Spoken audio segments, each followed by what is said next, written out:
Welcome to my channel Pallavi digital arts. మొసలి మరియు కోతి. ఒకసారి ఒక నదీ తీరంలో ఒక పెద్ద చెట్టుపై కోతి ఉండేది. ఆ కోతి ప్రతిరోజు ఆ చెట్టు పండ్లు తిని ఆనందంగా గడిపేది. ఆ చెట్టు దగ్గరే ఒక మొసలి ఉండేది. ఒకరోజు కోతి మొసలిని చూసి స్నేహంగా పండ్లను ఇవ్వడానికి నిర్ణయించుకుంది.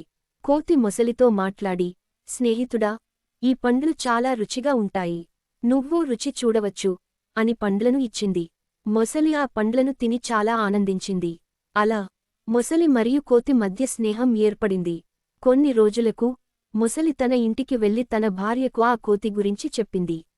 ఆ మాటలు విన్న తర్వాత మొసలి భార్య కపటంగా ఇలా అంది, ఆ కోతి రోజూ రుచికరమైన పండ్లు తింటోందంటే దాని గుండె ఇంకా రుచికరంగా ఉంటుందేమో. దాన్ని తీసుకురా, నేను దాని గుండె తినాలి. తన భార్య మాటలు విని మొసలికి చాలా ఇబ్బంది వేసింది. కాని భార్య మాట వినక తప్పలేదు. మరుసటి రోజు మొసలి నదీ తీరానికి వెళ్లి కోతిని కలిసింది.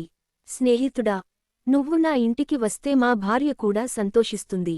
నీ కోసం ప్రత్యేకంగా విందు ఏర్పాటు చేశాము అని చెప్పింది. కోతి సంతోషంగా ఒప్పుకుని మొసలి వెనుక కూర్చుంది.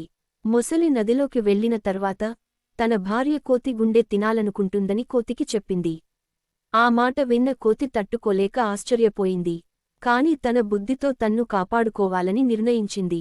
కోతి చాకచక్యంగా, ఓహ్, నేను గుండెను చెట్టుపైనే వదిలేశాను, దాన్ని తెచ్చుకోవడానికి మళ్లీ చెట్టు దగ్గరికి వెళ్ళాలి అని చెప్పింది. మొసలి తన మాట నమ్మి మళ్లీ చెట్టు దగ్గరికి తీసుకెళ్ళింది. చెట్టు దగ్గర చేరగానే కోతి చటుక్కున చెట్టు పైకెక్కి, నేను నిన్ను నమ్మి వచ్చాను, కాని నువ్వు నమ్మకద్రోహం చేయాలనుకుంటున్నావు. మంచి స్నేహితులు ఎప్పుడూ కపటంగా ఉండరు అని కోతి చెప్పింది.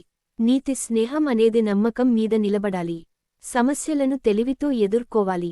ఎవరైనా వ్యక్తి మీద పూర్తిగా నమ్మకము ఉంచకూడదు, ముఖ్యంగా వారు మిమ్మల్ని నష్టపెట్టాలని ఉద్దేశంతో ఉంటే. Thank you so much for watching. Please like, share and subscribe.